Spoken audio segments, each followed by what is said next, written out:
Some of you had some trouble with slope this week, either from a graph or from 2 points or from an equation. So I'm going to go over this with all of you. You can watch the parts that you need to, or you can watch the entire thing. The first one is slope from a graph. You have 2 points picked out. Remember, please always start at the bottom point and then count to the top point.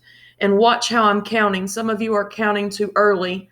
If you're going from here to here, as I travel, that is 1, 2, 3, 4, up 4, and then I'm going to go over 1, 2, 3, 4. So that is 4 and 4. I went up, that's a positive. I went right, that's another positive. So we can either leave it as 4 over 4 or a positive 1. Realize that this is uphill, so it should be a positive. I notice immediately that this one is going downhill. So my answer should be negative. I'm going to start at the bottom dot and I'm going to go to the next one. Start counting. 1, 2, 3, 4. 4 is your numerator. And then I'm going left 1. So that's my negative since I went left. That's a negative and this is positive. 4 over negative 1 simplifies to a negative 4. A lot of you are getting these two confused. Remember, this is a horizontal line. This is a vertical line. Horizontal lines, flat, their slope is equal to 0. Vertical is undefined. You have to remember the difference between those two. When you're doing slope from 2 points, I suggest put them in tables and do the humps. So if we're putting the x's under the x, that's a negative 4 and a negative 6, and then a 7 and a negative 4 here. When you do the humps, 7 to negative 4, that's going down 11, and negative 4 to negative 6 is going down 2. So we put the y's over the x's. That's a negative 11 over a negative 2, and a negative over a negative becomes a positive. Same thing here, 20 and 9, 8 and 16.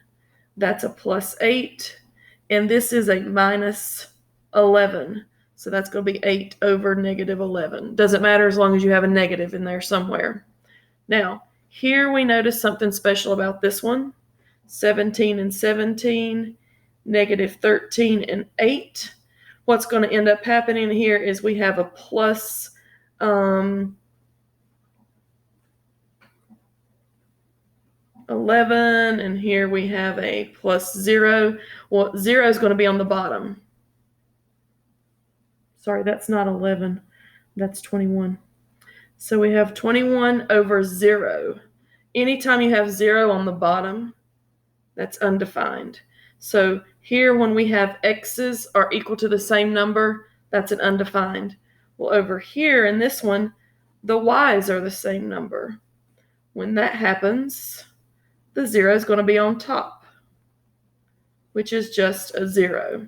So the equation for this one would actually be y equals 3, and the equation for this one would be x equals 17. And those you should be able to recognize as specials. This is a vertical, this is a horizontal again. Finally, we have slope from equations. Remember, you have y equals mx plus b.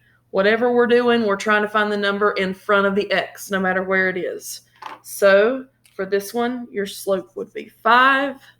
Here, you don't have a number in front of the x, so it's considered a 1. So your slope would be 1. Here, your slope is negative 3. And then these two are your specials again. When you have y equals a number, that's horizontal. So that's a 0 slope. And x equals a number is undefined. So I hope this clears up any of your confusion, and maybe you might want to try some of the extra activities that I'm providing if you want to work on any of these separately.